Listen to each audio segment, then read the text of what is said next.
저희가 저번 주에 에스라서의 서론 부분들을 한 2, 30분 정도 나눴는데 그때 시대 정황이나 여러 가지를 함께 나눴습니다. 그 부분을 다시 얘기한 좀 그렇고요. 이제 성경적인 본론으로 좀 바로 들어갈 텐데 첫 번째 한번 사진 한번 보실까요? 띄워보시면 시대의 흐름에 따라 나눠진 순서입니다. 에스라서를 중심으로 성경 말씀의 순서를 재배열한 건데요. 포로 기환이 있고 난 다음에 에스라 포로 기환이 1차, 2차 포로 기환이 있는데 1차 포로 기환이 나오는 것이 에스라 1장부터 4장까지의 내용입니다. 그 4장까지의 내용을 통해서 성전을 건축하게 하는데 성전을 짓다가 여러 가지 방해로 인해서 성전을 멈추게 됩니다. 건축을 멈추게 돼요. 성전을 한 16년 정도 건축하지 못하고 그대로 멈춰 있는 그때에 학개와 스가랴가 나와서 너희들이 이렇게 하는 것이 하나님의 뜻이 맞냐 하면서 책망을 하면서 다시 성전 건축할 것을 독려합니다. 그러면서 5장과 6장이 시작이 돼요. 5장과 6장에는 성전을 짓습니다. 성전을 짓는 내용이 5장과 6장에 나오고요. 그 다음에 에스더서가 그 사이에 들어갑니다. 그리고 7장부터 마지막 장까지가 이제 에스라를 통한 2차 기원이 있어요. 자, 6장과 7장 사이는 대략 60년이라는 시간이 흐르게 됩니다. 그 사이에 에스더, 그러니까 아하수에로 왕 그리고 그의 왕비였던 에스더의 이야기가 그 사이에 등장하게 되지요. 자, 스룹바벨을 통해서 1차 기원할 때 그때 초대 왕이 이 바로의 고레스 원년, 그래서 고레스 왕이었죠. 그 다음에 바로 나오는 것이 다리오 왕이 나옵니다. 다리오 왕. 근데 원래는 2대 왕이 따로 있는데 성경에는 2대 왕이 안 나와요. 바로 3대 왕인 다리오 왕이 나옵니다. 자, 이 에스라 1장과 4장에는 고레스 왕 원년에 기원을 하게 하고 또 16년 그 사이에 왕이 바뀌어서 다리오 왕이 집권할 그때의 내용이 나오고요. 에스더 조 사이에는 아하수에로 왕, 4대 왕 아하수에로 왕이 집권했을 때이고요. 에스라 7장에 넘어가서는 아닥사스다 왕이 집권했을 때 그때 페르시아 바로의 아닥사스다 왕이 집권했을 때 그때 에스라 2차 기원이 됩니다. 그러면서 바로 3차 기원이 느헤미야로 넘어가게 되지요. 느헤미야는 제가 우리 교회 와서 금요기도회 때 아마 느헤미야 1장부터 13장까지 함께 나눴던 것을 제가 기억을 하는데 가장 중요한 게 성벽 회복입니다. 자, 1차 기원은 성전 회복. 다음 거 한번 보여주시겠어요? 다음 사진 보시면 1차 포로 기환을 통해서 성전 회복이 스룹바벨을 통해서 회복이 된다면 성벽 회복은 느헤미야를 통해서 성벽이 회복됩니다. 그 다음에 에스라를 통해서 말씀 회복되는데 근데 2차 포로 기환 때 에스라가 나오는데 말씀 회복이 느헤미야 다음에 나와요. 느헤미야서 뒤쪽에 에스라가 말씀을 회복하는 장면이 뒤쪽에 나옵니다. 그럼 2차 포로 기환 때는 무엇이 나오나 오늘 본문을 통해서 1차 포로 기환과 2차 포로 기환을 나눠서 제가 함께 볼 텐데 2차 포로 기환에는 요 세 가지에 들어간 내용보다는 이들이 돌아와서 예루살렘에서 개혁을 일으키는 부분, 말씀의 회복보다는 그들의 삶의 개혁을 먼저 일으키는 내용이 에스라 7장부터 10장까지의 내용이 나옵니다. 자, 보시면 자, 일단은 이스라엘이 완전히 패망하지요. 바벨론에 의해서 남유다도 망했고요. 그 이전에 아수르에 의해서 북이스라엘이 완전히 망했습니다. 폐허가 된 상태였습니다. 그런데 그들이 이제 고레스의 명령을 받아서 그 칙령을 받아서 다시 돌아와요. 그런데 자, 보세요. 지금 완전히 허물어졌는데 제일 먼저 세우는 게 뭘까요? 성전을 먼저 세우지요. 그 다음에 성벽을 세웁니다. 제가 느헤미야를 할 때도 말씀을 드렸지만 자, 한 나라를 보호하기 위해서는 성벽을 먼저 쌓는 게 우선일까요? 성전을 먼저 세우는 게 우선일까요? 예루살렘 도시를 방비하기 위해서는 성전보다는 먼저 해야 될 게 뭐예요? 성벽을 먼저 만들어야지 외세 침략을 막을 수 있겠지요. 그런데 이들이 와서 제일 먼저 한 게 뭐냐면 성전을 먼저 지었다라는 겁니다. 지금 성전을 지었지만 외세의 침략에서는 방어할 수 있는 도구가 아무것도 없습니다. 성벽이 이미 다 무너진 상태입니다. 근데 성전만 딱 세워요. 그러니까 이들이 돌아와서 제일 먼저 시장의 회복이 뭐가 있습니까? 성전의 중심이 있다라는 겁니다.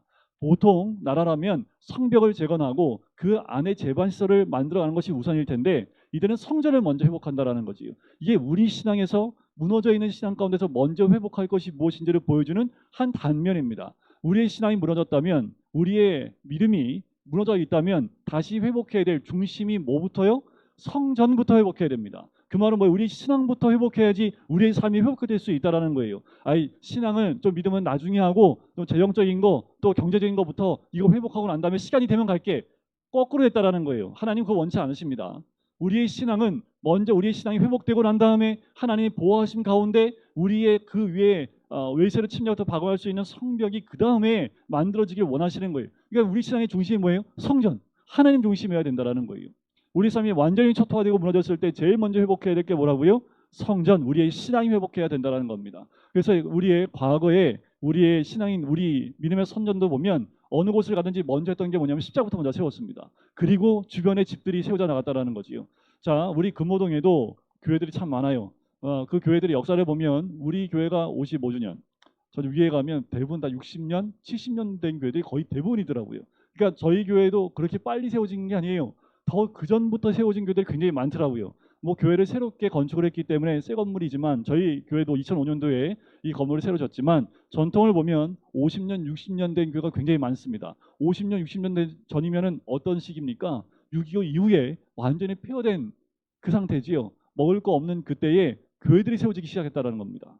그러니까 우리 교회가, 우리나라가 복을 받을 수 있는 게 뭐냐면 먼저 이 폐허된 세상 가운데에서 먼저 하려고 했던 게 뭐냐면 교회를 먼저 세우고 그 중심으로 집들이 세워지기 시작했다라는 겁니다.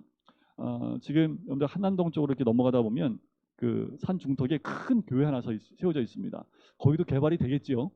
개발권에 들어가 있을 텐데 거기도 아마도 지금 막 얘기가 과거도 많이 나왔을 거예요. 그런데 이 서울 과거에 대한 그림이 나올 때 보면 그쪽 사진이 지금도 그쪽 사진을 그대로 찍어서 올리더라고요. 그러니까 그게 그때 그 사진, 지금의 그 사진, 그 모습이 과거의 언제 때 모습이라는 거예요. 2, 30년 전의 모습 그대로라는 얘기입니다. 그러니까 산 꼭대기에 교회가 굉장히 크게 서 있습니다. 그리고 그 밑에 다 집들이 세워져 있어요. 빌라들이.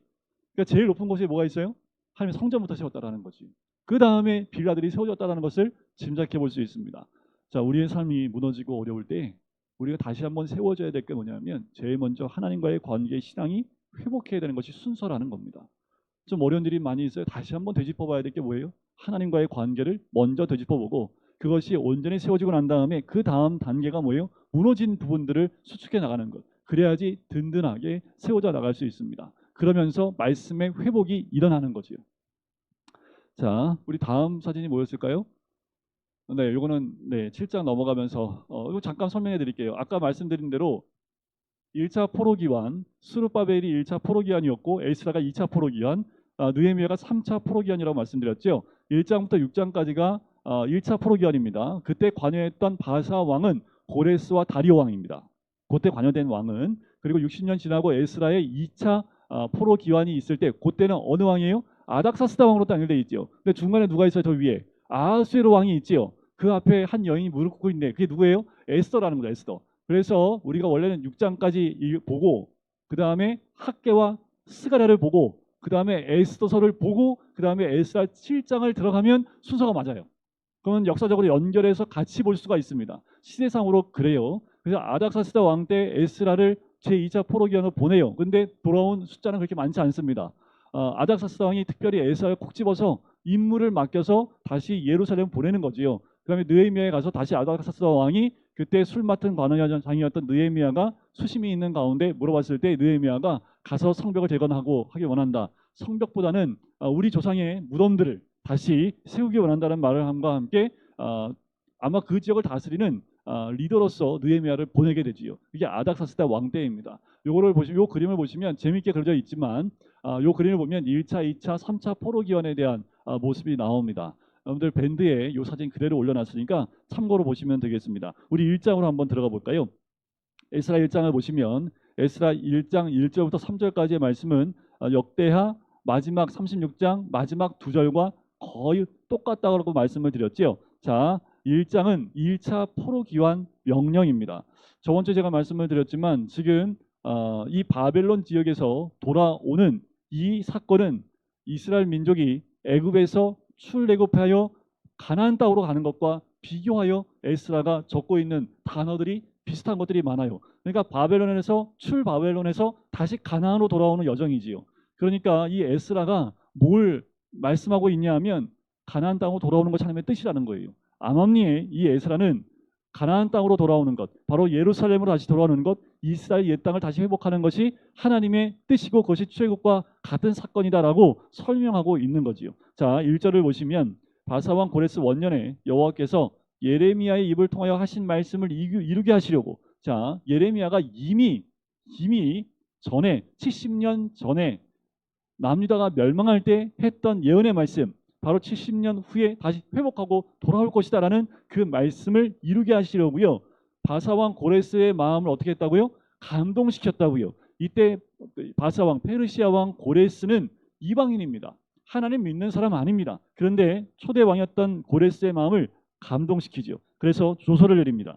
자, 2절에 보면 바사왕 고레스가 말합니다. 하늘의 하나님 여호와께서 세상 모든 나라를 내게 주셨고 나에게 명령하사 유다 예루살렘의 성전을 건축하라 하셨나니. 이거 누가 한 말이에요? 고레스가 한 말이죠.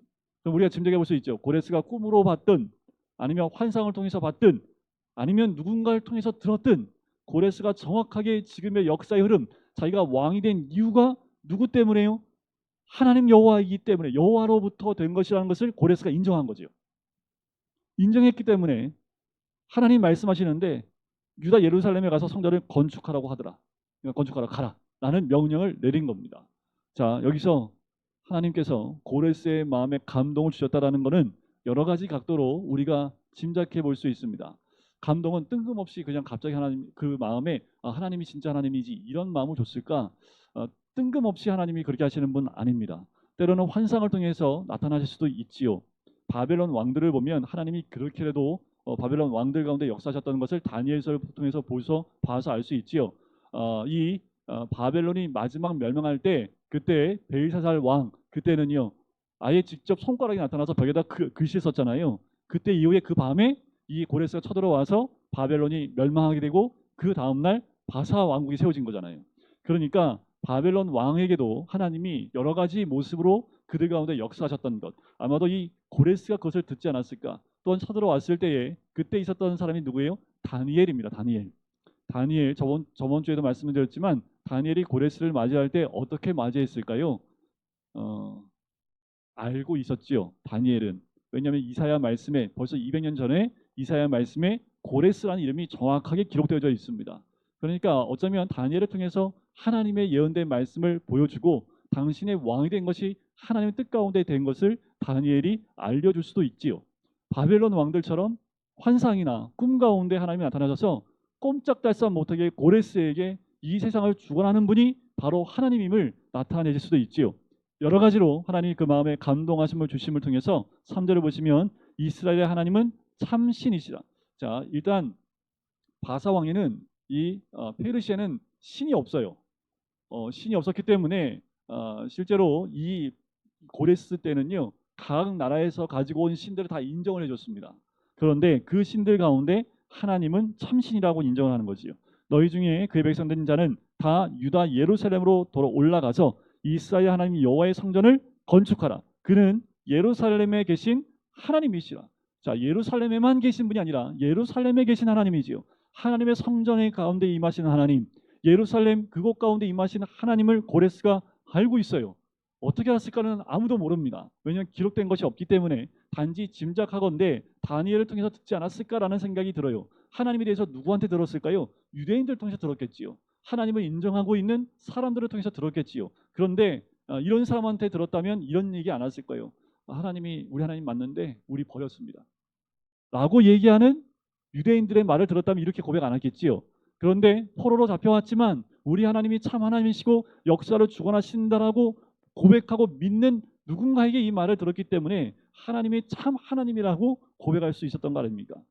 그래서 고난 가운데 있다 할지라도 우리가 하나님을 인정하는 그 모습을 통해서 안 믿는 사람이 하나님을 만나는 겁니다. 우리가 잘 먹고 잘 살고 성공한 것 때문에 사람들이 하나님 믿는 사람 저렇게 복 받는구나, 절대로 그렇게 해서 사람들이 믿음 가운데 나오지 않습니다. 역사적으로 보면 그렇게 예수 믿는 사람들보다 고난 가운데에도 흔들리지 않는 믿음 가운데 있는 사람들을 보고 사람들이 믿음 가운데 나오지, 우리가 부흥하고 우리가 더 잘 먹고 잘 사는 것 때문에 너무 부러워서 예수 믿는 자리에 나왔던 사람은요 그렇지 않을 경우에 바로 떠나버립니다. 자, 여호와 하나님은 건축하라고 그래요. 그래서 그의 백성된 자 중에서 유다 예루살렘 올라가라고 하지요. 그러면서 예물들을 기쁘게 드리라고 얘기를 합니다. 자, 5절에 보면 누가 올라가냐 하면 저번 주에도 말씀을 드렸지만 이 바벨론으로 흩어져서 디아스포라로 흩어져 있던 많은 사람들이 어떻게 해요? 몇 프로나 들어왔다고요? 극소수만 돌아옵니다. 그들이 다 돌아온 게 아니에요. 왜 그럴까요? 그들이 옮겨가고 70년이 흘렀습니다. 70년이면 다니엘과 같이 또 여기는 에스라처럼 느헤미야처럼 굉장히 고위직에 올라간 사람도 있었고, 당시에 이 바사 왕국은요, 자기 민족만이 아니라 능력 있는 사람들, 바벨론도 마찬가지입니다. 포로에 잡아왔던 포로들 가운데 정말 능력 있는 사람들을 발탁해서 사용했던 나라들입니다. 그러니까 뭐예요? 이미 70년 흐르면서 많은 기반을 닦고 있고 또 경제적으로 안정을 취하는 사람들이 굉장히 많았다라는 거죠. 그런데 그들이 완전 폐허가 된 자기 나라로 돌아와서 다시 성전을 건축한다고 한다면 내가 있는 삶의 터전을 다 버리고 와야 된다라는 겁니다. 자, 어떤 사람이 오냐 하면 5절 두 번째 줄에 보면 그 마음이 하나님께 감동을 받고라는 거예요. 하나님께 감동을 받았다고 다 올라올까요? 저는 이렇게 생각합니다. 유대인들이라면 이 말 딱 들었을 때 다 감동을 받았을 것 같아요. 하나님이 그 말씀대로 우리를 돌아오게 하시기 원하시는구나. 감동을 받으는데 그 감동된 마음에 이렇게 하는 거죠. 물어볼 거예요 아마. 너 갈래? 물어보지 않겠어요? 당신 갈 거요? 그러면 이런 반응 나온 사람이 있지요. 기도해 볼게. 기도하고 있어. 그러면 안 간다는 얘기입니다. 기도해 본다는 얘기는 안 간다는 얘기지요. 그 말 들었을 때 가야지. 하나님이 약속하신 70년이 찼기 때문에 다시 돌아가서 하나님 나라를 그리고 성전을 건축해야지 라는 말이 바로 나오지 않는 이상은 감동받았다 하더라도 가는 사람은 극소수였다라는 거지요. 예루살렘의 여호와의 성전을 건축하고자 하는 자가 다 일어나지요. 그 6절에 보면 그들이 그 사면 사람들이 은그릇 금과 물품들과 짐승과 보물로 돕고 그 외에도 예물을 기쁘게 드렸더라. 자, 뭐냐면 가는 사람도 자기 재산을 다 가져가겠지만 가지 못하는 사람들도 어떻게 해요? 가진 모든 것을 다 기쁨으로 예물을 드렸다라고 이야기하는 겁니다. 7절에 보면 고레스 왕이 또 물어갑니까? 여호와의 성전 것을 다 꺼내서 느부갓네살이 예루살렘에 옮겨다가 자기 신들의 신당에 두었던 것을 다 가져가라고 합니다. 자, 11절에 보면 그 금, 은, 그릇 모두 5,400개라. 사로잡힌 자를 바벨론에서 예루살렘으로 데리고 갈 때에 세스바살이 그 그릇들을 다 가지고 갔더라. 그러니까 하나님의 성전 기물들을 다 가지고 그것을 다 가지고 돌아가게 합니다. 자, 근데 여기는 세스바살이 나오지요. 세스바살은 스룹바벨의 다른 이름으로 봅니다. 사람마다 어떤 학자들은 다른 사람이다라고 보는 사람도 있고요. 그런데 같은 사람으로 보는 것이 더 타당합니다. 그러니까 세스바살 그리고 스룹바벨 같은 사람인데 다른 이름을 쓰고 있다라는 거예요. 살이라는 이름이 벨드사살, 그리고 벨사살 왕 하면은 바벨론 왕들 가운데 살자가 많이 들어가 있죠. 그러니까 왕이라는 의미가 왕족이라는 의미가 있거든요. 그러니까 여기는 세스바살은 뭐예요? 왕족 가운데 한 사람이었을 것이라 짐작할 수 있는데 그 사람이 돌아오면서 이름을 스룹바벨로 바꿉니다. 스룹바벨은 누구냐면 1차 포로기환 때 리더입니다. 이 사람은 마태복음 1장에 보면 예수님의 족보 가운데 저 위에 나와 있는 그 스룹바벨이라는 이름이 나와 있어요. 그러니까 이 사람은 누구예요? 예수님의 족보에 올라가 있는 그 사람을 의미합니다. 자, 그런데 2장에 딱 들어가니까 수없이 많은 사람의 이름이 기록되어 있습니다. 어디까지요? 자, 2절부터 시작해 갖고요. 거의 끝에까지 사람들의 이름만 쭉 나열을 하지요. 생전 처음 들어보는 이름들이 거의 다 나옵니다. 그리고 성경에서 한 번 기록되어 있는 사람들도 여기 나와요. 근데 이 사람들이 다 누구예요? 다 예루살렘으로 귀환하여 돌아온 사람들입니다. 자, 이것을 쓴 이유는 몇 가지로 볼 수 있어요. 하나님이 기억하신다라는 겁니다. 격려하는 거지요. 자, 여기에 기록되어 있는 사람들, 자기의 이름이 기록되면서 하나님이 기억하시고 있다라는 거예요. 이 이름들이 기록되면서 돌아온 사람들을 격려하는 거지요. 너희들이 바로 하나님의 그 말씀을 이루는 사람들이라는 거예요. 너희들이 바로 남은 자들이라는 거지요. 그리고 두 번째는 역사적 사실임을 증명하는 것이 바로 2장의 내용입니다. 그리고 세 번째는 다양한 그룹의 사람들이 참여했다라는 것을 알 수 있습니다. 여기에 레위인들, 제사장들부터 시작해서 각 지파의 사람들이 굉장히 많은 사람들이 함께 참여하고 있다는 것을 알 수 있고요. 그리고 더 나아가서 지금 여기에 함께 돌아온 사람들은 사원함으로 드리고 있음을 강조합니다. 자, 볼까요? 자, 64절을 보시면 64절부터 65절까지 보면 1차 귀환자 총수가 나옵니다. 4만 다 합하면 49,897명이 되지요. 대략 한 5만 명까지가 돌아와요. 근데 68절에 보니까 어떤 족장들이 예루살렘에 있는 여호와의 성전터에 이르러 여호와의 전을 그곳에 다시 건축하려고 어떻게 했다고 예물을 기쁘게 드리되 69절 힘 잘하는 대로 공사의 근거에 드리니 금이 6만 1,000다릭 이게 금이 500kg입니다. 500kg면 지금 얼마나 할까요? 네, 상상을 하기가 어렵지요. 은 5천만에는요. 은이 3톤입니다. 3톤. 3톤이면 3톤이 300g인가요? 300kg인가요? 어마어마하지요. 제사장의 옷이 100벌입니다. 그러니까 이들이 돌아온 게 뭐예요? 자원함으로 드림으로 왔다는 것을 알 수 있고요. 또 하나님의 성전을 건축하기 위해서 드렸던 이 모든 모습들이 자원함과 기쁨으로 힘 잘한 대로 했다라는 것을 알 수 있지요. 자, 이 모습은요. 성막을 건축하기 위해서 이스라엘 민족이 드렸던 모습과 그때 썼던 단어를 그대로 사용하고 있습니다. 그러니까 지금 성전 건축 위해서 이들이 내놓는 것은 모세 때에 성막을 건축하기 위해서 그들이 가지고 있었던 것을 기쁘게 힘된 다는 대로 드렸던 그 동일한 단어를 쓰고 있다라는 거지요. 자, 이렇게 돌아왔습니다. 제단을 만듭니다. 어디일까요? 여기가 예루살렘이잖아요. 하나님의 사람 모세 율법에 기록된 대로 번제를 그 위에서 드리려 할세. 한번 생각해 보세요. 뭐냐면 지금 이 포로 잡혀간 게 몇 년이에요? 70년이에요. 그럼 70년 동안 이 사람들은 제사를 어떻게 드렸을까요? 지금 이방 민족들 같은 경우는 우상의 신들을 가져왔잖아요. 그러니까 우상의 신 앞에서 제사를 드릴 수 있는데 지금 유대인들은 어디서 제사를 드려요? 제단이 예루살렘에서만 드릴 수 있는데 이방 땅에서 어떻게 제사를 드려요? 그러니까 제사를 못 드렸다라는 거예요. 그렇다면 지금 이 제사 드리는 장면 가운데 이 유대인들의 마음은 어떨까요? 예배드리고 싶은데 진정한 예배는 예루살렘 성전에서만 드려야 되는데 포로로 잡혀갔기 때문에 성전에서 예배드리지 못하는 예배에 대한 고품이 이들 가운데 사무쳐 있지요.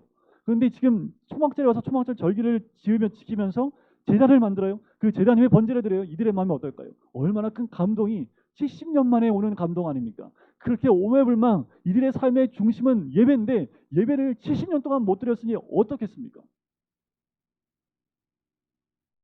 아침 저녁으로 번제를 드려요. 3절 끝에 보니까 4절에 보니까 기록된 규례대로 초막절을 지켜 번제를 매일 정수대로 날마다 드립니다. 얼마나 간절함으로 이 예배 가운데 제사 가운데 나왔을까요? 얼마나 눈물을 흘리며 이 제사를 자신들의 죄를 토해내면서 이 번제를 하나님께 올려드렸겠습니까? 자, 이렇게 올려드리고요. 7절에 보면 이에 석수와 목수에게 돈을 주고 또 시돈 사람과 두로 사람들에게 먹을 것과 마실 것과 기름을 주고 자 여기에 시돈 사람과 두로 사람이 나오지요. 근데 솔로몬이 성전을 건축할 때 누구와 어느 왕한테 이 도움을 구합니까? 두로 왕. 두로 왕한테 좀 능력 있는 사람들을 보내줘서 성전을 건축하는데 도와달라고 하지요. 근데 두로와 시돈 사람들이 내려와서 솔로몬 성전을 건축하는데 도움을 줬습니다. 바로 그것을 상기시켜주는 단어이지요. 석수와 목수에게 돈을 주고 또 시돈 사람과 두로 사람에게 먹을 것을 마실 것과 기름을 줍니다. 그리고 바사왕 고레스의 명령대로 백향목을 레바논에서 요빠 해변까지 운송하게 이것도 솔로몬 때에 솔로몬이 지었던 그 성전에 들었던 재료가 백향목입니다. 그러니까 지금 들어가는 내용물이 다 뭐예요? 솔로몬이 성전 건축할 때 썼던 내용들을 그대로 적고 있는 것을 볼 수 있죠. 자, 이제 예루살렘 건축을 시작합니다. 8절. 예루살렘에 있는 하나님의 성전에 이른 지 2년 둘째 달에 스룹바벨하고 예수아가 성전에서 공사를 시작합니다. 자, 8절 끝에 보면 20세 이상의 레위 사람들을 세워 여호와의 성전 공사를 감독하게 하지요. 10절에 건축자가 여호와의 성전의 기초를 놓습니다. 이 놓으면서 막 레위 사람들 막 음악하는 레위 사람들이 빵빠레 부르고 막 난리가 나서 찬양하고 왜요? 성전에 기초를 놨거든요. 다 지은 거 아닙니다. 기초를 놨습니다. 이제 성전을 짓기만 하면 돼요. 그러니까 뭐예요? 이제 시작이다. 혹시 여러분들 우리 교회 여기다 지을 때 기공 예배인가요? 참여하신 분? 삽 퍼가지고 이제 여기다가 이렇게 줄쳐놓고 목사님이 아마 의자에 앉아 있었을 거고 그래서 이제 이 땅이 우리 교회 건축하는 곳이라고 여기가 벌판인데 벌판 정도는 아니네요, 그죠? 한 100평 정도 되는데 여기 이렇게 땅 아마 토사 작업을 했을 거예요. 평평하게 해놓고 예배드리고 아마 공사를 시작했을 텐데, 그지요? 거기 그때 앉아서 지금 이게 그거예요. 지금 이렇게 기초만 딱 마련해 놓고 이제 시작합니다, 하나님. 이제 하나님 성전을 지을 겁니다라고 하니까 12절을 보세요. 제사장들과 레위 사람들과 나이 많은 족장들은 첫 성전을 보았으므로 이제 이 성전의 기초가 놓임을 보고 대성통곡이. 왜 울까요? 감격해서요? 그 감격도 있겠지요. 다 무너졌는데 70년 만에 새로 지으니까 다시 그러니까 얼마나 감격스럽겠어요. 그런데 여기에 나이 보면 첫 성전을 보았으므로라는 거, 첫 성전. 그러면 이분들은 나이가 최소한 일단 70은 넘었죠. 그죠? 그리고 갓난아기 때 보았던 성전을 기억할 수 있으려면 갓난아기 때는 기억 못하죠. 그러니까 최소한 티네이저 때 성전이 있었던 것을 보았던 사람이겠지요. 그러니까 최소한 80세 이상 된 사람들입니다. 잡혀가서 아직 죽지 않고 돌아와서 옛날 솔로몬 성전의 그 크기를 기억하고 있는 사람들은 성전의 기초를 왔는데 너무 한심한 거예요. 솔로몬의 성전이 이렇게 작지 않았는데 너무 작은 거예요. 대성통곡을 하지요. 그런데 여러 사람은 뭐예요? 기쁨으로 크게 함성을 지르. 이건 또 뭐예요? 여기에 온 사람들은 누굴까요? 솔로몬의 성전을 기억하지 못하고 보지도 못한 사람들. 그러니까 바벨론에서 태어난 사람들이겠지요. 그 사람들은 성전이 회복된다고 하니까 그러면 여러분들 여기서 한번 생각해 봐야 돼요. 이들이 이렇게 기뻐하고 함성을 지를 만큼 기뻐한다는 건 뭐예요? 이스라엘 민족이 멸망하고 포로로 잡혀가서 그 바벨론 그리고 바사에서 태어난 사람들이잖아요. 근데 그 사람들이 돌아와서 하나님의 성전이 지어진다는 것을 보고 큰 소리로 기뻐하고 또 돌아왔고, 이게 가능하려면 그 후손들한테 어떠한 신앙교육을 했을까요? 포로로 잡혀가서 그 땅에서 태어난 자녀들에게 어떠한 것을 가르쳤길래 이들이 예루살렘에 돌아올 수 있었고 모든 것을 포기하고 그리고 돌아와서 성전을 기초를 세우는 거 보고 이렇게 기쁨으로 함성을 지를 수 있을까? 이 정도의 신앙이 전수가 됐다라는 거지요. 다음 세대에게. 지금 여기서 울고 있고 대성통곡하시는 분들은 70세, 80세가 지나신 분들이에요. 실제로 이 성전을 건축하면 대를 이어야 될 사람이 누구예요? 여기서 기뻐하며 함성을 지르고 있는 이 사람들입니다. 근데 이 사람들은 이미 신앙교육이 된 사람들이지요. 예루살렘에 돌아온 거 보면 알 수 있습니다. 성전의 기초만 왔는데도 기뻐하는 것만 알 수 있습니다. 여러분들 회복하는 것. 우리 다음 세대가 아무리 포로로 잡혀가는 환경 가운데 있다 할지라도 제대로 된 하나님의 말씀만 집어넣고 하나님의 언약만 붙들고 있어도 이들이 성장해서 그 언약이 회복되는 것을 눈으로 확인하는 순간에 다음 세대는 다시 우리의 신앙의 대를 이어갈 만한 믿음으로 성장할 수 있다는 겁니다. 근데 이걸 꼭 잊으시면 안 됩니다. 그럼 뭘 다음 세대에 남겨줘야 돼요? 하나님의 예언의 언약의 말씀을 넘겨줘야 되겠지요. 자, 근데 문제가 사장에서 터집니다. 무슨 문제가 터졌냐면 건축을 방해하는 사람들이 나타났습니다. 자, 1절에 보면 사로잡혔던 자들의 자손이라고 나오지요. 이 사로잡혔던 자들의 자손이 누구냐 하면 이게 이제 사마리아 사람들입니다. 자, 여러분들 사마리아는 원래 북이스라엘 사람들이잖아요. 그런데 아수르에서 멸망을 당하고 사마리아에 있는 사람들이 아수르가 점령했던 다른 지역으로 다 이전해 버립니다. 그냥 못 사는 사람들만 남겨놓고 다 이전시켜 버리고요. 외부에 있는 사람들을 이렇게 데려다가 사마리아에 살게 해요. 그리고 몇 년이 지났을까요? 최소한 70년 이상이 지난 거지요. 그럼 어떻게 해요? 이들이 섞였겠지요. 온전한 유대인이 아니겠지요. 그래서 유대인들, 남유다에 있는 예루살렘 주변에 있는 유대인들이 사마리아 사람들과 상종을 안 했던 거예요. 혼혈이기 때문에. 지금 여기에 사로잡혔던 자들은 그들을 의미합니다. 그러니까 전통 유대인들이 아니지요. 그러니까 유대인들이 아니에요. 이들도 이방 사람들입니다. 그런데 이스라엘 하나님 여호와의 성전을 건축한다음을 듣고 유다와 베냐민의 대적이 들었다고 하죠. 대적이라는 말이 나왔다는 것이 중요합니다. 그 뭐예요? 이들이 선한 마음으로 동참하려고 한 것이 아니라는 것을 알 수 있죠. 2절에 보면 수르바벨과 족장들에게 나와 이르되 우리도 너희와 함께 건축하게 하라. 대적인데 함께 건축하세요. 말이 돼요, 안 돼요? 그러면 대적이라는 표현을 쓴 이유는 뭘까요? 이걸 건축하지 못하게 하려고 하는 거지요. 만약에 건축한다고 한다면 이들과 함께 건축했다고 하면 이들이 이방인인데 그러면 건축하고 난 다음에 뭘 요구할까요? 예를 들면 우리가 집을 짓는데 집에도 지분이 있잖아요. 그래서 만약에 이만한 6개의 필지를 했는데 요 한 필지에 있는 사람이 나도 함께 짓겠다고 해서 함께 져요. 그러면 건물 올라가면 이게 한 필지 가진 사람이 자기게 있어요, 없어요? 주장하겠지요. 그러면 새로 건축한 거에 얼마만큼 자기 거라고 주장하면 줘야 되잖아요. 이해가 되시는 거죠? 제가 쉽게 한 페이지 두 페이지 말씀드린 거예요. 근데 그거 온전히 내게 되고 싶으면 뭐예요? 이 사람 걸 내가 사버리든지 그래서 아예 내 거 가지고만 지으면 온전히 내게 되는 거죠. 왜 이런 말씀을 드리냐면 이 사람들이 이방인들이 거기에 함께 참여하면 나중에 성전을 건축하고 난 다음에 이들이 뭘 요구할까요? 우리도 지분이 있으니까 우리 신을 섬길 장소를 나한테 달라라고 얘기하면 줘야 되잖아요. 그러니까 이 유대인들이 안 된다고 얘기하는 거예요. 할 수가 없지요. 이 성전은 누굴 위해 짓는 건데 하나님을 위해서 짓는 건데 그래서 3절 끝에 홀로 건축하리라라고 딱 못을 박습니다. 그랬더니 이들이 뭘 하냐 하면 5절에 보니까 바사왕 고레스의 시대부터 바사왕 다리오가 즉위할 때까지 그러니까 1대 왕부터 3대 왕까지 관리들에게 뇌물을 줍니다. 그리고 그 계획을 막았어요. 그리고 6절 아하수에로가 즉위할 때에 그들이 글을 올려 유다와 예루살렘 주민을 고발합니다. 그러니까 지금 네 번째 왕인 아하수에로 왕이에요. 그리고 7절에 아닥사스다 때 그 다음 왕이죠. 아닥사스다 때에 비슬람과 미드르닷과 다부엘과 그의 동료들이 바사왕 아닥사스다에게 글을 올렸으니 그 글은 아람 문자와 아람 방언으로 써서 진술하였더라. 결국 뭐라고 고발을 하냐 하면 8절에 보면 방배 르훔과 서기관 심세가 나오죠. 아주 심세가 고약한 사람이죠. 그냥 아닥사스다 왕에게 올려서 고발하는데 뭐 하냐면 12절 끝에 보면 이미 그 기초를 수축하고 뭘 건축해요? 성곽. 지금 이들이 뭘 건축하고 있는 거예요? 성전. 그런데 이들이 뭘 고발하고 있어요? 성곽을 짓고 그러니까 뭐예요? 지금 반란 일으킨다는 거잖아요. 그렇게 하니까 뭐예요? 너희가 짓지 못하게 하는 거지. 유대인들로 하여금 짓지 못하게 합니다. 23절을 보세요. 아닥사스다 왕의 조서 초본이 rum과 서기관 심세와 그의 동료 앞에서 낭독되매 그들이 예루살렘으로 급히 가서 유다 사람들을 보고 권력으로 억제하여 그 공사를 그치게 하니 이에 예루살렘에서 하나님의 성전 공사가 바사왕 다리오 제2년까지 중단되니라. 자, 시기대로 보면 대략 16년에서 18년간 중단이 됩니다. 그리고 난 다음에 5장으로 바로 시작할 때는 그 사이가 있는 거예요. 자, 요때 누가 나타난다고요? 학개와 스가랴. 그래서 1절을 보세요.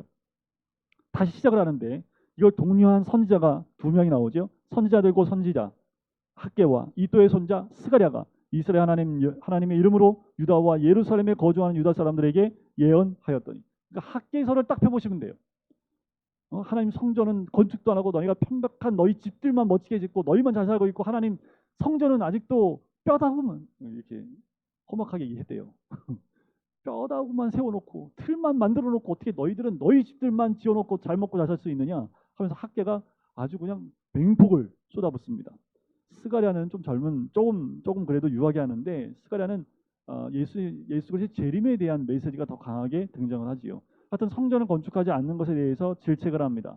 그래서 2절에 보면 스룹바벨하고요. 다시 예수아가 힘을 다합니다. 그래서 다시 성전을 건축하기 시작을 해요. 그때 이미 시간이 흘렀으니까 사람이 바뀌었어요. 3절에 보세요. 그때 유브라데강 건너편 총독 다뜨네와 스달 보스네와 그의 동관들이 자 유브라데강 건너편 이걸 잘 보셔야 됩니다.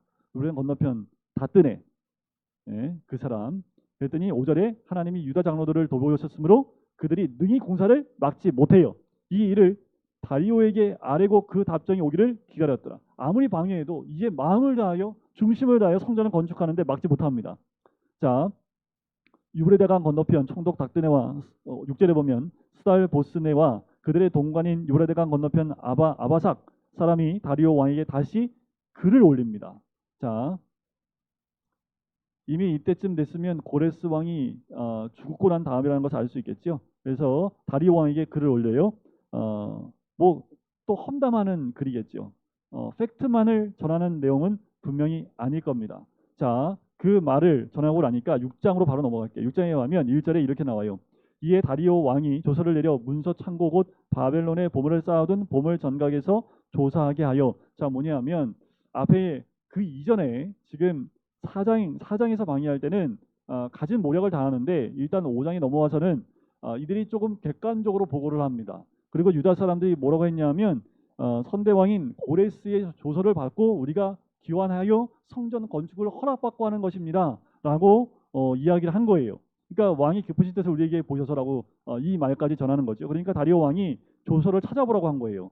바벨론에 보물 쌓아둔 보물 전각에서 조사하게 하는데 어디서 발견되냐 하면 2절에 보니까 메데라는 도에 앙메다 궁성에서 한 두루마리를 찾았는데 거기에 기록하였어요. 거기에 고레스 왕의 기록이 남아 있었던 거예요. 그러니까 고레스 왕이 어디서 그 선포를 했냐면 앙메다 궁성에서 이것을 선포한 거죠. 그러니까 그 글이 여기 남아 있는 거예요. 그런데 중요한 게 뭐냐면 바사 왕국은요 당시 초대 왕을 신으로 여겼기 때문에요. 초대 왕이 내린 명령은요 어떤 왕의 명령보다 우선이 됩니다. 그러니까 고레스 왕의 칙령을 딱 봐요. 그리고 정확하게 다시 다리오가 얘기합니다. 4절 끝에 그 경비는 다 왕실에서 내리라 하면서 얘기합니다. 그 말씀대로 7절 하나님의 성전 공사를 막지 말고 유다 총독과 장로들이 하나님의 이 성전을 제자리에 건축하게 하라. 이제 고레스의 그 칙령이 나왔기 때문에 조서가 나왔기 때문에 그 말대로 하라는데 더 나가서 뭐라고 하냐면 8절 세 번째 줄에 보면 왕의 재산 곧 유브라데 강 건너편에서 거둔 세금 중에서 그 경비를 이 사람들에게 끊임없이 주어 그들로 멈추지 않게 하라. 이게 뭐예요? 앞에 유브라데 강 건너편 통독 다뜨네하고 스살 보스네가 지금 이걸 방해하려고 했는데 오히려 뭐예요? 그들이 돈 걷어서 줘야 돼요.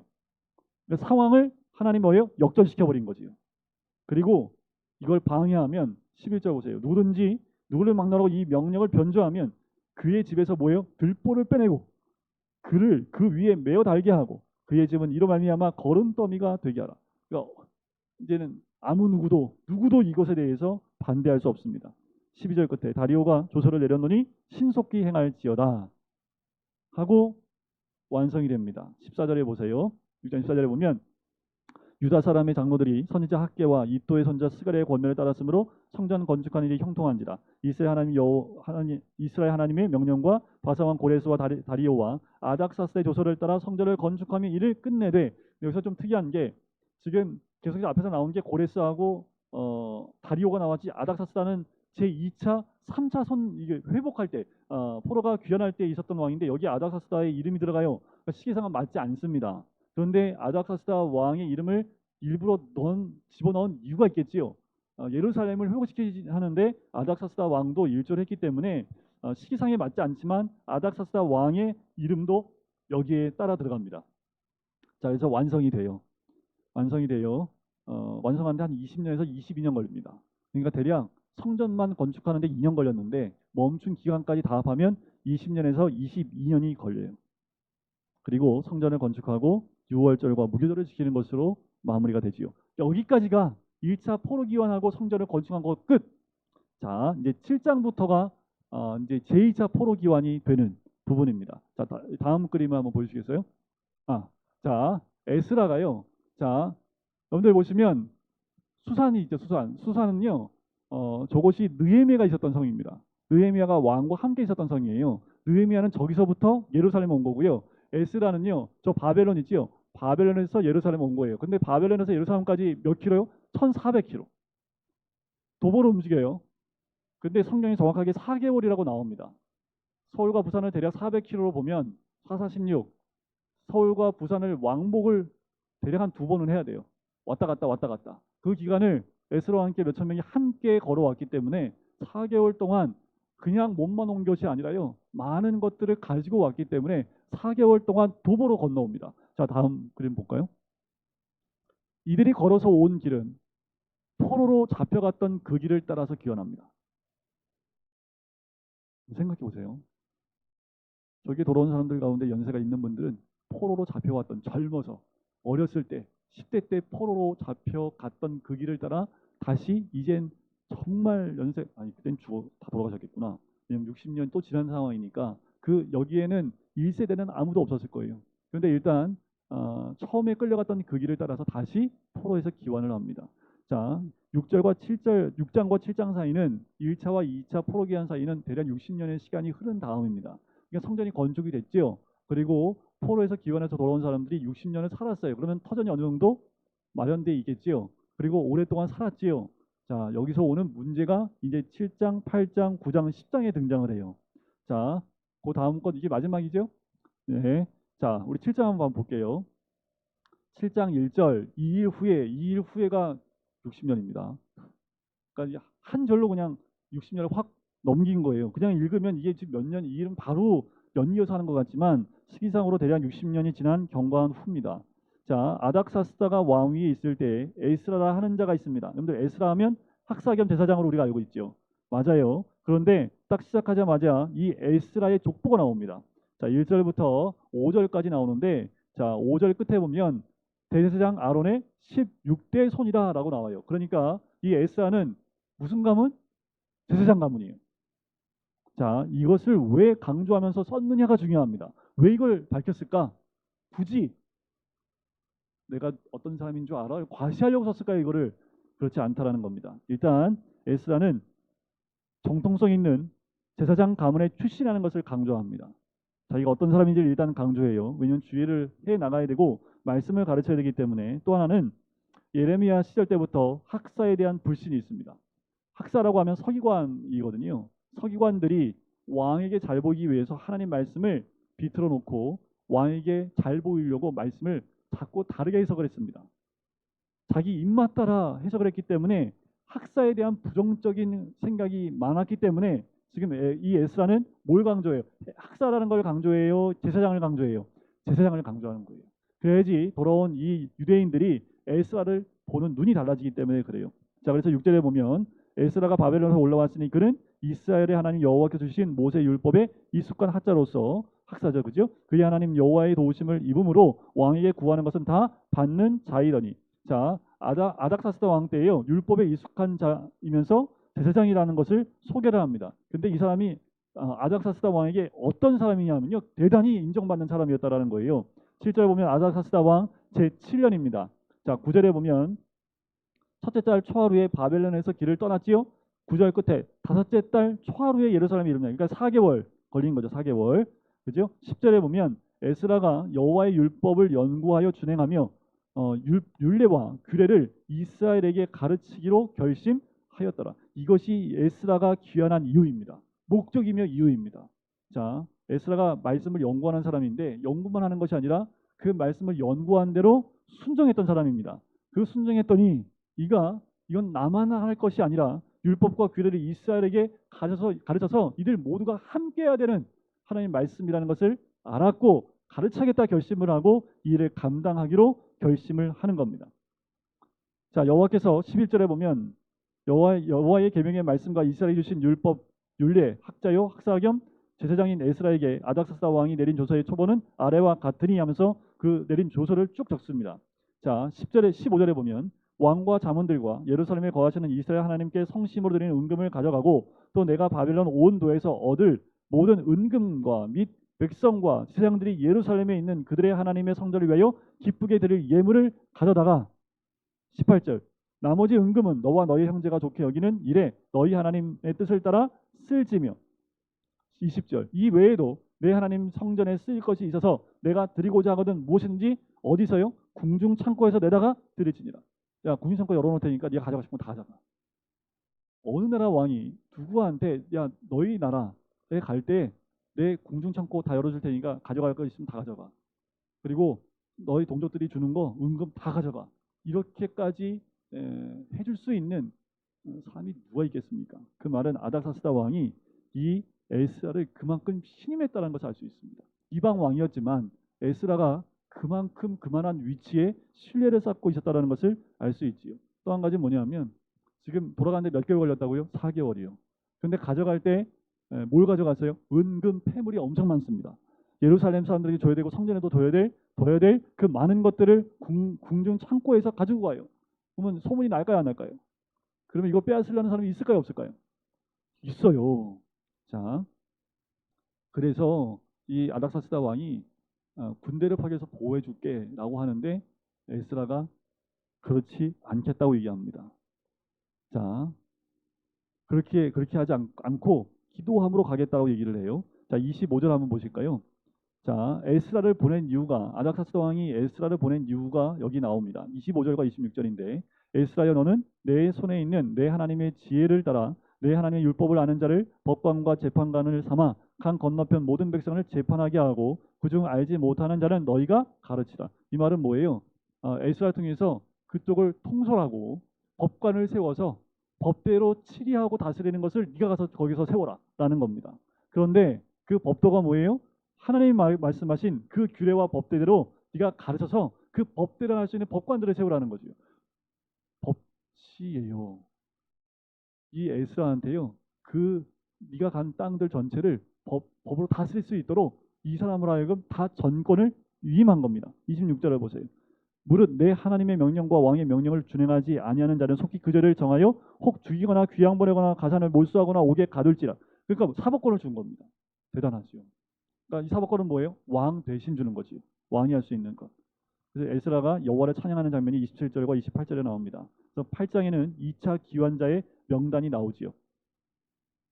그리고 8장에는 이 넉 달 사이에 있었던 상황을 이야기합니다.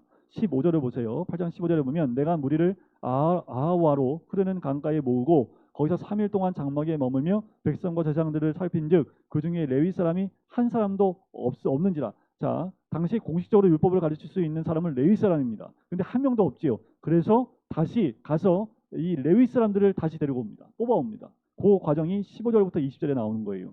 그리고 다 데리고 다시 와서 이제 레위 사람들과 함께 갈 사람들 데리고 와서 21절에 그때 내가 아하와 강가에서 금식을 선포하고 우리 하나님 앞에서 스스로 겸비하여 우리와 우리 어린 아이와 모든 소유를 위하여 평탄한 길을 그에게 간구하였으니 22절 이는 우리가 전에 왕에게 아뢰기를 우리 하나님의 손은 자기를 찾는 모든 자에게 선을 베푸시고 자기를 배반하는 모든 자에게 권능과 진노를 내리신다 하였으므로 길에서 적군을 막고 우리를 도울 보병과 마병을 왕에게 구하기를 부끄러워하였습니다. 그러니까 뭐예요?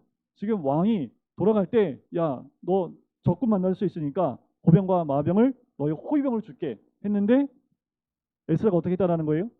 부끄러워했다라는 거예요. 왜요? 하나님을 찾는 자를 하나님이 도우신다라는 거죠. 그래서 뭐 한 거예요? 금식 기도를 선포한 겁니다. 금식 기도하고 하나님의 길로 가는 거지요. 23절 그러면 우리가 이를 위하여 금식하며 우리 하나님께 간구하였더니 그의 응낙하심을 입었느니라. 자, 여러분들 느헤미야에 보면요. 느헤미야는 군사들과 함께 갑니다. 근데 에스라는 뭐예요? 금식하고 하나님께 의뢰하고 하나님의 도우심을 구하여 그냥 가요.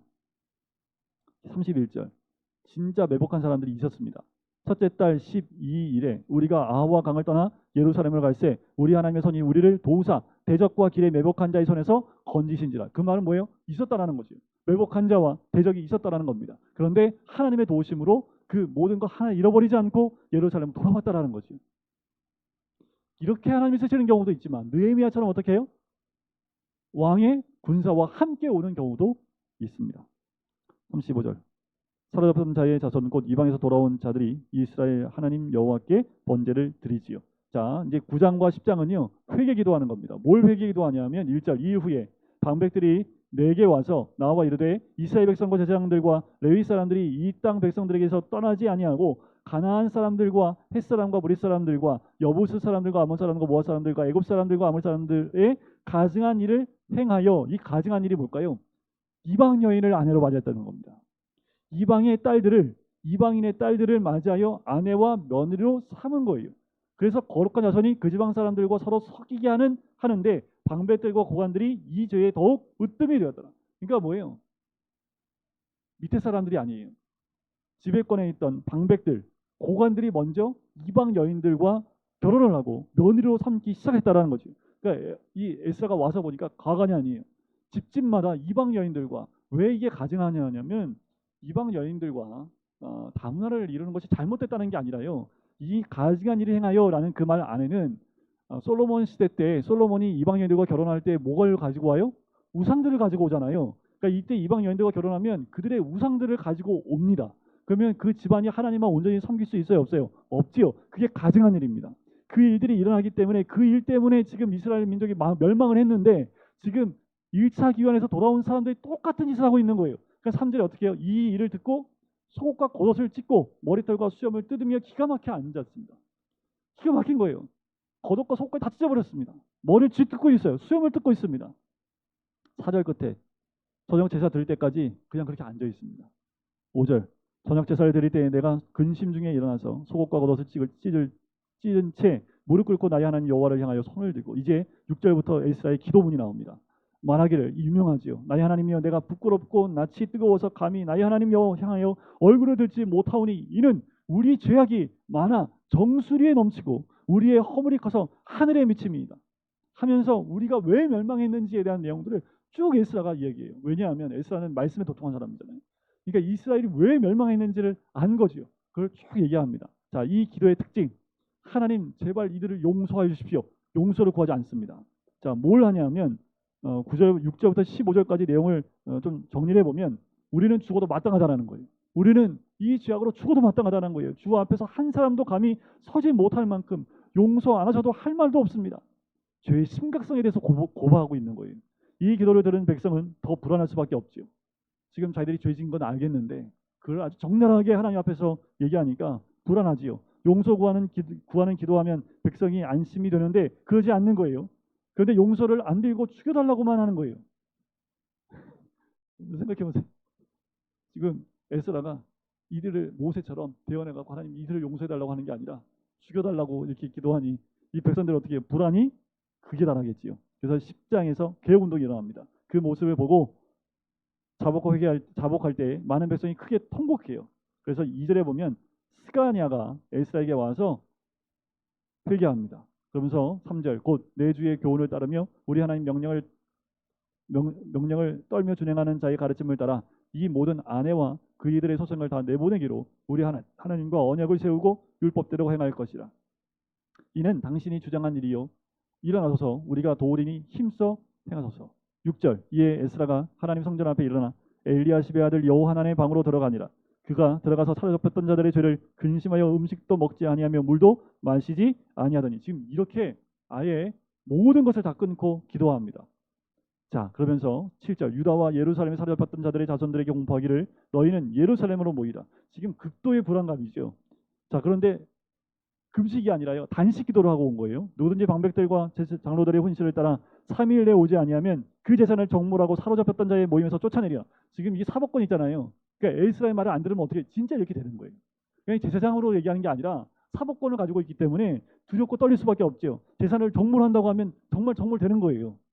자, 9절 두 번째 줄 무리가 하나님 성전 앞 광장에 앉아서 이 일과 큰 빛 때문에 떨고 있더니. 근데 거기다가 뭐까지 와요? 소나기가 쏟아지는데 앞을 볼 수 없을 만한 소나기가 막 쏟아지는 거예요. 그 비를 맞고 있는데 에스라가 일어나서 얘기합니다. 너희가 범죄하여 이방 여자를 아내로 삼아 이스라엘 죄를 더하게 하였으니 그 지방 사람들과 이방 여인을 끊어 버리라. 그래서 그들이 끊기로 결심을 하지요. 자, 18절부터 뒷부분에 나오는 내용들은요. 그 이방 여인과 결혼했던 사람들의 명단이 쭉 나옵니다. 이방 여인과 결혼한 문제를 해결하는 방안을 이야기하면서 이제 그 명단들이 앞에는 포로에서 기원한 사람들의 명단이 나왔는데 마지막은 뭐가 나와요? 이 죄를 지은 사람들의 명단이 나와요. 그래서 이걸 이렇게 보시면 좋을 것 같아요. 이 에스라가 거의 구약의 끝입니다. 느헤미야와 이제 신약으로 연결이 돼요. 구약에서는 이렇게 포로 기원에 돌아와도 답이 없어요. 인간의 죄는. 그러면서 마태복음으로 연결이 되는 거예요. 말라기와 마태복음으로. 그래서 이 땅에 오실 메시아를 갈망할 수밖에 없는 우리들의 현실을 이야기하고 있는 겁니다. 느헤미야의 마지막에도 나오는데 여기에는 개혁운동에서 보면 이 느헤미야와 좀 다른 거는 왜 문제인지는 밝히지 않습니다. 그런데 느헤미야는 정확하게 솔로몬 때를 이야기하면서 이것이 왜 문제인지에 대해서 정확하게 느헤미야 때는 정확하게 이야기합니다. 느헤미야도 보면 뒷부분에 에스라의 성경 공부가 나오기 때문에 정확하게 나오지요. 이렇게 에스라의 마지막은 죄 지은 사람들의 명단으로 끝이 나요.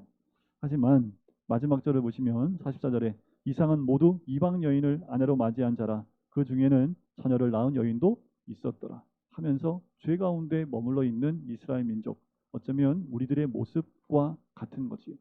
말씀으로 정화되고 또 성전을 새로 짓고 정화된 것 같지만 다시 똑같은 죄 가운데 빠져 있는 이 죄된 모습들이 결국 우리의 모습이고 이것을 해결하기 위해서는 예수 그리스도가 아니고서는 해결할 수 없음을 이 말씀을 통해서 마지막에 죄된 모습을 드러내고 끝낸다라는 겁니다.